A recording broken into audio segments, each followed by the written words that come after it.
Hello guys, അങ്ങനെ അനാമികയുടെ രണ്ടാം വിവാഹത്തെ കുറിച്ചറിഞ്ഞ ആദർശ് അത് നേരെ മുത്തശ്ശനെ അറിയിക്കാൻ വേണ്ടി പോകുന്നുണ്ട്. എന്നാൽ അതിനേക്കാൾ മുമ്പ് അനാമികയുടെ അച്ഛനും അമ്മയും വന്നിട്ട് മുത്തശ്ശന്റെ മനസ്സിൽ വിഷം കുത്തിവെക്കാണ്. അങ്ങനെ ആദർശ് വരുന്നതിന് മുമ്പ് തന്നെ ഈ അനാമികയുടെ അച്ഛനും അമ്മയും കൂടി അവിടുന്ന് വെല്ല എസ്കേപ്പ് ആവാണ്. അതൊക്കെ കഴിഞ്ഞ് ആദർശ് അങ്ങോട്ട് കയറി വരുന്നുണ്ട്. ആദർശ് നേരെ മുത്തശ്ശന്റെ അടുത്തേക്ക് ഓടി ചെന്നിട്ട് പറയുന്നുണ്ട്, മുത്തശ്ശ, ഈ വിവാഹം ഒരിക്കലും നടക്കില്ല മുത്തശ്ശ. അപ്പൊ മൂർത്തി മുത്തശ്ശൻ പറയുന്നുണ്ട്, അതെന്താ നടക്കാത്തത്? മുത്തശ്ശ, അവര് ഭയങ്കര ഫ്രോഡാണ്.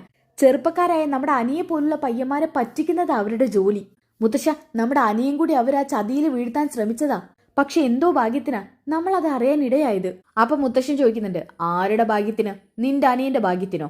അതേ മുത്തശ്ശ, എല്ലാരും കബളിപ്പിക്കുന്ന പോലെ നമ്മളെയും കബളിപ്പിക്കാൻ അവര് വിചാരിച്ചത്. പക്ഷെ ആദർശിന്റെ സംസാരം കേട്ടിട്ട് മുത്തശ്ശന് അനാമികയുടെ അച്ഛനും അമ്മയും പറഞ്ഞത് അത്ര വിശ്വാസമാകുന്നില്ല. അപ്പൊ മൂർത്തി മുത്തശ്ശൻ ചോദിക്കുന്നുണ്ട്, ആദർശേ, നീ ഇത് നിന്റെ അനിയന് വേണ്ടി കളിക്കുന്ന നാടകമാണോ? മുത്തശ്ശ, സത്യമായിട്ട് ഞാൻ നാടകം കളിക്കല്ല. അനിയെ ഞാൻ ഒരിക്കലും സപ്പോർട്ട് ചെയ്യില്ല. അനിക്കിപ്പോൾ ഒരു പെൺകുട്ടിയെ ഇഷ്ടമാണെന്ന് പറഞ്ഞാലും അത് ഒരിക്കലും ഇനി നടക്കില്ലെന്ന് പറഞ്ഞ് അവനെ തിരുത്തിയവനാ ഞാൻ. അതേസമയം തന്നെ നയന അങ്ങോട്ട് വരുന്നുണ്ട്. അങ്ങനെ നയന ചോദിക്കുന്നുണ്ട്, ആദർശേട്ടാ, എന്താ ആദർശേട്ടാ പ്രശ്നം? ആദർശേട്ടൻ എന്തിനാ ഇങ്ങനെ കിതയ്ക്കുന്നേ? നയനെ, നീയെങ്കിൽ എന്നൊന്ന് വിശ്വസിക്ക്. മുത്തശ്ശന് ഞാൻ പറഞ്ഞത് വിശ്വാസമാവുന്നില്ല. എന്താ ആദർശേട്ടാ കാര്യം? ആ അനാമികയുടെ ഫാമിലിയിലുള്ളവര് അറിയപ്പെടുന്ന ഫ്രോഡുകളാ. അവൾ സ്വത്തിനു വേണ്ടിയാ നമ്മൾ അനിയെ തന്ത്രപൂർവ്വമായിട്ട് പ്രണയിച്ചത്. അയ്യോ, ആദർശേട്ടൻ ഈ പറയുന്നതൊക്കെ സത്യമാണോ?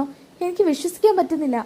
അപ്പൊ അവിടേക്ക് ജാനകിയും ജലജ് ദേവ്യാനൊക്കെ വരുന്നുണ്ട്. അപ്പൊ ദേവ്യാന ചോദിക്കുന്നുണ്ട്, ആദർശേ, എന്താ ഇവിടെ പ്രശ്നം? അപ്പൊ നയന പറയുന്നുണ്ട്, അമ്മേ, ആദർശേട്ടൻ പറയുന്നത് ആ അനാമികയെ വിശ്വസിക്കാൻ കൊള്ളില്ലെന്നാ.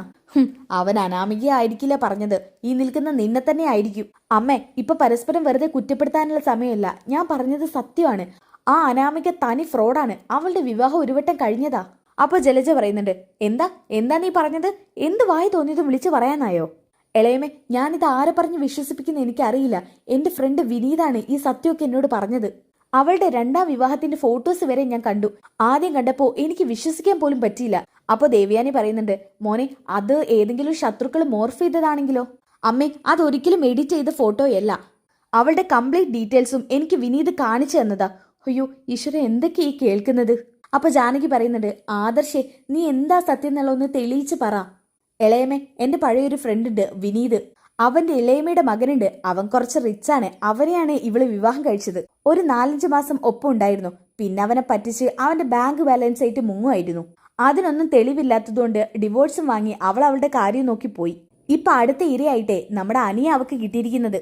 അപ്പോൾ ആദർശിന്റെ മുത്തശ്ശൻ പറയുന്നുണ്ട്, ആദർശേ, നീ ഇപ്പൊ ഈ പറഞ്ഞതൊക്കെ സത്യമാണെന്നുണ്ടെങ്കിൽ അതിനൊരു തീരുമാനം ഉണ്ടാക്കിയേ പറ്റൂ. ഇത് പോലീസിൽ അറിയിക്കുന്നതിനേക്കാൾ മുൻപ് നമുക്കിതിനൊരു നീക്കം നടത്തണം. പോലീസിനെ അറിയിച്ച തക്കതായ ശിക്ഷ ചിലപ്പോൾ കിട്ടിയെന്നിരിക്കില്ല. അവർക്ക് വേണ്ടി ശിക്ഷ നമ്മൾ വേണം കൊടുക്കാൻ. ഓക്കെ, അപ്പൊ ബാക്കി എപ്പിസോഡിനായിട്ട് ഈ വീഡിയോയുടെ താഴെ നെക്സ്റ്റ് എപ്പിസോഡ് ഒന്ന് കമന്റ് ചെയ്തേക്കുക. അപ്പൊ ഈ വീഡിയോ ഇഷ്ടപ്പെട്ടാൽ ലൈക്ക് ചെയ്തേക്കുക. നെക്സ്റ്റ് വീഡിയോയിൽ കാണുന്നവരേക്കും ബൈ ഗൈസ്.